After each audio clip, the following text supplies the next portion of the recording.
Neat Kamesh TV ఛానల్కు స్వాగతం. ఈరోజు ముఖ్యాంశాలు. చీపురుపల్లి మాజీ ఎమ్మెల్యేకు చంద్రబాబు సంతాపం. ఈరోజు మాజీ ఎమ్మెల్యే కెంబూరి రామ్మోహన్ మృతి పట్ల సీఎం చంద్రబాబు సంతాపం వ్యక్తం చేశారు. ఏపీలో ఇంక్యుబేషన్ సెంటర్లు పెంచాలని ఏలూరు ఎంపీ పొట్ట మహేష్ కేంద్రాన్ని కోరారు. రాష్ట్రానికి 7 మాత్రమే కేటాయించారని గురువారం లోక్సభలో ఈ అంశాన్ని లేవనెత్తారు. రేపే ఎన్టీఆర్ ప్రశాంత్ నీల్ మూవీ నుంచి లాంచ్. ఈ మూవీపై చాలా హైప్ అనేది క్రియేట్ అవుతుందండి. రేపు తెలంగాణలో ఆదిలాబాద్, ఆసిఫాబాద్, మంచిర్యాల, నిర్మల్, నిజామాబాద్, జగిత్యాల, కరీంనగర్, పెద్దపల్లి, భూపాలపల్లి, ములుగు, కొత్తగూడెం, ఖమ్మం, నల్గొండ, సూర్యాపేట, వరంగల్, హన్మకొండ, జనగామ జిల్లాల్లో వర్షాలు పడతాయని హైదరాబాద్ వాతావరణ కేంద్రం తెలిపింది. హీరో రాజ్ తనకు తెలంగాణ కోర్టుల్లో ఊరట కలిగింది. 20,000 పూచీకత్తుతో బెయిల్ అనేది ఇచ్చారు. కేరళకు బయలుదేరిన మెగాస్టార్ చిరంజీవి పైనాడు కోసం ₹1 కోటి సాయం చేస్తానని ఇటీవల చెరువు ప్రకటించారు. ఆ ₹1 కోటి ఇవ్వడానికి వెళ్తున్నారు.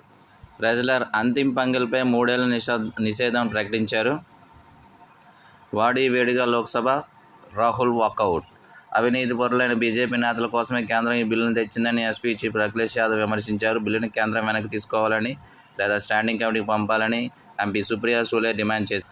వక్ఫ్ చట్ట సవరణ బిల్లుపై గురువారం లోక్సభలో అధికార విపక్ష సభ్యుల మధ్య వాడివేడ చర్చ జరిగింది. మరికొన్ని రోజులు జైల్లోనే కేజ్రీవాల్. లిక్కర్ స్కామ్స్ కేసుకు సంబంధించి సిబిఐ నమోదు చేసిన కేసులో అరెస్టైన ఢిల్లీ సీఎం అరవింద్ కేజ్రీవాల్ ఈ నెల 20 వరకు ఆయన తిహార్ జైల్లోనే ఉండనున్నారు. Young star hero Chaitanya, Sobhita engagement ఈరోజు ప్రముఖుల మధ్య, కుటుంబ సభ్యుల మధ్య ఘనంగా జరిగింది.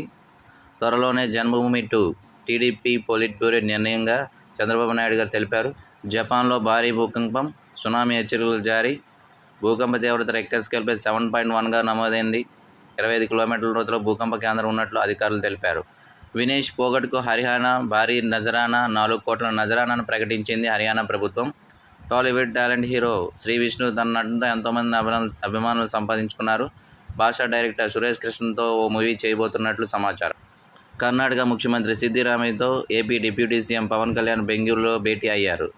ప్రైవేట్ దేవాలయాల్లో దీప నైవేద్యాలకు 10,000 ఇచ్చేందుకు ఏపీ ప్రభుత్వం జీవో జారీ చేసిందని టీడీపీ తెలిపింది.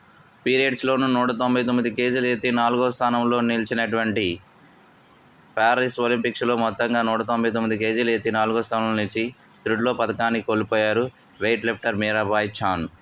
కన్నడ స్టార్ హీరో యష్ హీరోగా టాక్సిక్ మూవీ షూటింగ్ ప్రారంభమైందని, దీనికి డైరెక్టర్ గీతా మోహన్ దాస్ ఈ చిత్రాన్ని నిర్మిస్తున్నారు. దేశంలోనే అతిపెద్ద రిలయన్స్ ఇండస్ట్రీ ఒక్క ఏడాదిలోనే 2023-24 ఏకంగా 42,000 మంది ఉద్యోగులను తొలగించింది.